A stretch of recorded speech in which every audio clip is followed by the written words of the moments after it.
Alright people, don't forget to subscribe and hit the bell notification. That way you'll know when I upload the next video and you'll be supporting my channel. Follow me on Twitter. Every time I upload a new video, I'll be tweeting.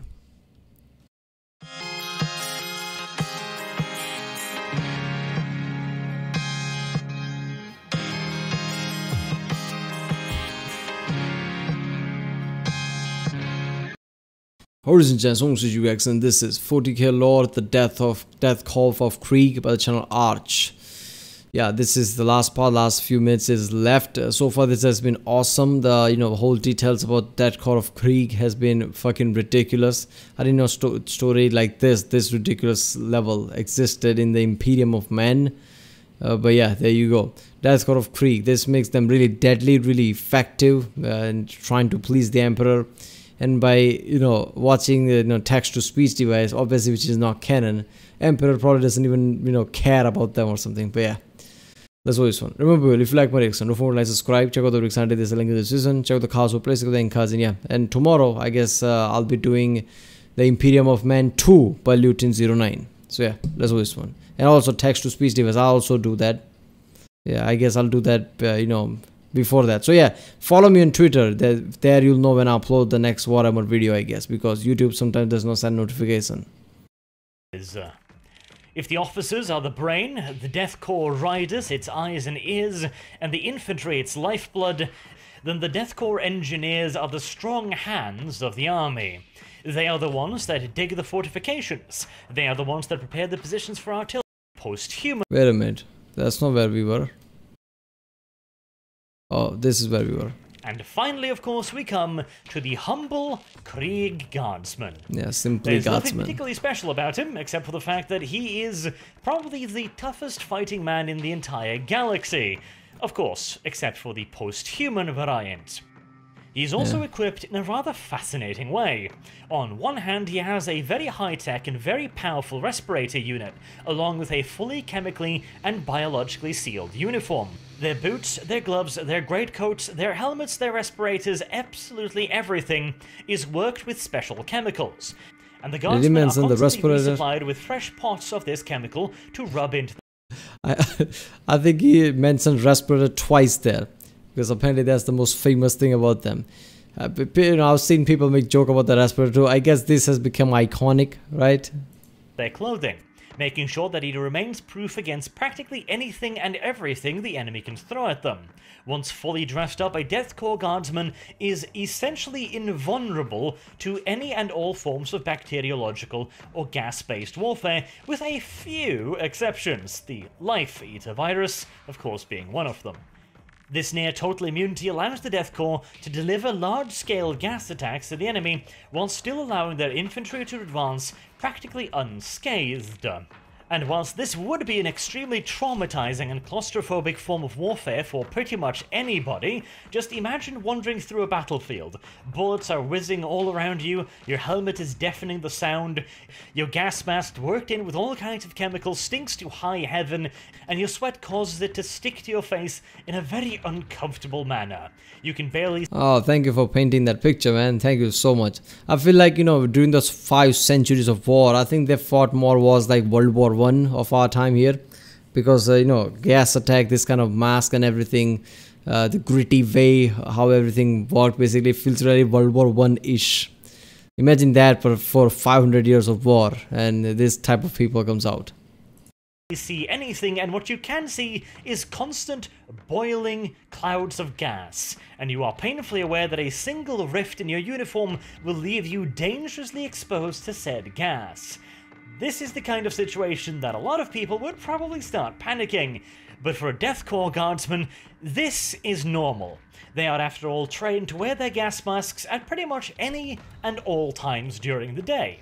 Every single one of them has undergone dozens, if not hundreds of hours in training in artificial gas chambers, and in all due likelihood, considering the severity of Krieg training, they've probably been bombarded by gas weapons on more than one occasion whilst training, quote-unquote. For them, attacking during a heavy artillery and gas barrage would be absolutely nothing out of the ordinary. But for all of the advanced nature of their uniforms, they do carry a surprisingly archaic primary weapon. Their main weapon is the Lucius Pattern No. 98 lasgun. This is a variant on the standard issue lasgun primarily produced on Krieg, and it has a fair few little quirks that makes it quite different from the standard issue lasgun. Okay. The most noteworthy and obvious is probably the fact that it is a single shot weapon only. It has no other firing modes, no overcharge mode, no burst fire, and no automatic fire. Every time you pull the trigger, the weapon is going to do the exact same thing one time, and one time only. In return, however, the weapon is considerably more powerful than your standard issue lasgun, around about 12 to 15% more oomph per lasbolt. This does, however, also come at the cost of rate of fire, with the number 98 firing considerably... Wait a minute, so you fire once and reload, is that it? One shotgun, so it must be there because it's not semi-auto. That would imply you don't reload, but it's also, you know, shoot once, I guess. One and then, I guess, I don't know, one and then, I guess that's semi-auto, right? Bolt action, you, every time you somewhat reload it, not reload it, but, you know, put one in chamber. But one shot implies probably you just shoot it, then change the entire magazine or bolt, whatever you have. Is that it? Or is it just literally just one shot in the weapon, you throw it away? Because that would be so weird. Slower than the standard issue lasgun. And finally, to really hammer home the point, due to the increased power of the weapon and the fact that it uses a standard las pack, it only has 25 rounds per power pack magazine. The Lucius Pattern No. 98 lasgun is a precision weapon. It's got the sheer force to put practically anything on its ass, but it requires a cool head and a steady pair of hands. Oh, I guess so. It is like a bolt action type of thing. It has a 25 shot in its magazine, apparently. Okay. The most out of it. This is definitively not a weapon for those easily frightened. And finally, of course, every Krieg guardsman's favorite possession, their combat bayonet. A 45cm long sword bayonet made out of specially treated razor-sharp plasteel. The Death Korps of Krieg's elan and bravura on the charge is well known throughout the Imperium, and along with their VAT burst technology, they were also granted the standard template construct for a special form of combat knives. This STC technology creates knives that are lighter, sharper, and easier to maintain than pretty much any other bladed weapon in the Imperium, and it is more than capable of making a complete and utter mockery out of practically any form of standard issue body armor. And speaking of armor, the Death Korps doesn't get any, except for their greatcoat, which will provide some form of limited ballistic protection, but not much. It might be enough to save a Death Korps guardsman from a hit by a ballistic or las weapon at the extreme end of its effective range, but you probably don't want to bet on it. Alright, so let me get this straight. They made them so many. It's literally a fucking factory on their planet, on the Krieg. So they're like, okay, it's better not to give them armor because that would be not so, you know, that would not be feasible, let's just say. Because so many people we are pumping out, we can't have that many armors lying around, so they don't get any armor. Logistics over human lives, that's what this is. I mean, that's not that far-fetched to think from Warhammer 40k universe. Of course, it's grim dark universe. Things like this is pretty common. And I guess, you know, people like this probably, you know, the Death Korps people, basically guardsmen, probably doesn't even care about that. It's like, yeah, who gives a fuck? Bitches wear armor, I guess. Kill people and die in honor for the Emperor or something like that. Of course, there is also a pair of shoulder guards, but, oh wow. I suppose that if you are so lucky as to get shot only in the shoulder, then God Emperor knows, I suppose. They might save you, but they're... I guess the implication here is if you get shot in the shoulder, you can't move your hands, I guess, at that point. So the thought here is, even if you get this shot in the gut, on the leg, and anywhere, even if you can move a little, you can still shoot, even if you're lying on the ground. Because that's what expected from you. Even if you know, bleeding out because you got shot 4 to 5 times in your body parts, basically. But obviously your shoulder is fine. Even your hands have some certain holes in them. still you are expected to fire back even if you're lying on the ground or something like that. That's how hardcore they are. You can only do that if you know your shoulder is fine. Primary purpose is simply to have the regimental number along with the individual infantry number placed upon them. Basically so that the quartermasters can have an easier time checking off the casualty lists. As for non-combat related items, the Death Korps of Krieg guardsman will carry with him 2 different maintenance kits. One for his number 98 lasgun, which due to the sheer amount of heat it produces can be a somewhat temperamental weapon, and one for his respirator, which is probably hands down the most complicated piece of kit he possesses. These are both carried in a standard issue leather backpack. In addition, knowing how simple his knowing how simple his basically equipments are, it's not that hard to think that his mask is the most complicated one. This he also has a bedroll which doubles as a waterproof half shelter, and a series of dry tin canisters. These are quite special in that they are isolated from the outside environment, which means that they can keep food and other perishable items fresh and edible even in the most hostile of climates. And, of course, considering their love for siege warfare... That's like the canteen thing from Fallout New Vegas, apparently, for them. They carry a series of entrenching tools. Usually this is a foldable spade, but in the case of heavier entrenchment works, they will be issued with pickaxes and larger shovels. Oh, there you go. As for ammunition, the standard loadout is 4 lasgun power packs, along with a single frag grenade and a single crack grenade. Okay, even the spade, this is definitely inspired by World War I. Definitely. Everything, the mask, the gas tax thing, and even the spade, this is everything World War I. Additionally, each member, with the exception of the sergeant and the senior guardsman, is expected to carry one form or another of ammunition for the squad's specialist gunner. This could be hydrogen flask for a plasma gun, additionally promethium for a flamer, grenades for a grenade launcher, or energy packs for a melter gun. Now, in reality, this loadout is a little bit light, since it would give the average guardsman about 125 rounds of ammunition for his lasgun, which probably is nowhere even remotely close to enough for an extended engagement. And whilst most guardsmen understand rather quickly that the art of scavenging ammunition is probably the most important art a guardsman could ever learn, on Krieg, they follow the rules. And the rule says you bring 4 packs, 1 frag grenade, and 1 crack grenade.